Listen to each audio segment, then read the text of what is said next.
Lorsque j'ai créé l'amour des empathes, je voulais aider à comprendre ce qu'on ressent et comment demeurer centré dans nos énergies. Depuis le début de ce voyage, beaucoup de choses ont changé en moi et j'ai changé. Ma mission aussi a changé. Je ressens plus que jamais le désir de partager tout ce que j'ai expérimenté et appris en spiritualité, en ésotérisme, en tant que personne à haut potentiel, mais surtout en tant que sorcière. À l'origine de notre pouvoir est ma nouvelle chaîne et ma mission est de partager le savoir et l'expérience que j'ai accumulés. J'ai traversé beaucoup d'épreuves depuis le début de cette aventure qui m'ont complètement transformée.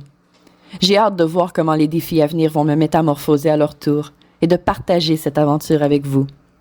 Notre histoire est remplie de mensonges générés pour créer la peur.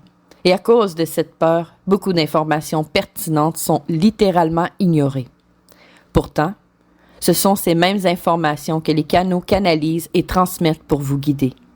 Ces informations existent ici sur Terre depuis aussi longtemps que notre histoire remonte, bien avant la construction des pyramides. J'ai passé ma vie à effectuer des recherches parce que je voulais comprendre qui nous sommes en tant que race, en tant que terriens, en tant que collectif et en tant que grand tout universel. Et quelle est ma place dans ce grand œuvre? J'ignore si je vais revivre une autre nuit noire de l'âme et je ne sais pas exactement tout ce que la dernière nuit noire de l'âme a changé en moi. Je me découvre encore. Toutefois, rendu au point où j'en suis, il y a certaines choses que j'ai comprises. Lorsque je partage avec les gens autour de moi ma perception de la vie, je fais l'expérience de réceptivité et gratitude, et ça me donne le goût de partager encore plus. Mes dons et habiletés sont de plus en plus équilibrés, et j'expérimente la synchronicité divine tout le temps maintenant. Pour me rendre où je suis, il m'a fallu passer beaucoup de temps à faire des recherches, sur beaucoup de sujets, trouver les bonnes questions afin de créer les bonnes opportunités d'apprentissage. Être un empathe est devenu un terme commun, mais je ne l'aime pas. Trop de gens l'utilisent pour désigner trop de choses différentes. Le mot a trop de définitions possibles et est sujet à l'interprétation. Je préfère bien identifier les choses lorsque je parle, en utilisant des mots précis qui ont une définition claire et sans interprétation. Pour être capable de partager avec les autres, je dois demeurer authentique. Pour faire cela, je dois parler des choses comme je les vois et comme je les comprends. C'est pourquoi j'ai changé le nom du groupe et ma chaîne YouTube. Je veux transmettre ce que je sais de la manière que je le comprends et utiliser les mêmes termes qui sont utilisés depuis des milliers d'années. Parce que pour bien être compris, il faut m'exprimer en utilisant des termes clairs et précis. De plus, c'est ainsi que je l'ai appris et c'est ainsi que je le comprends. Le terme empathe vient de la science et est très limité dans sa réelle définition malgré son inventaire d'interprétations différentes.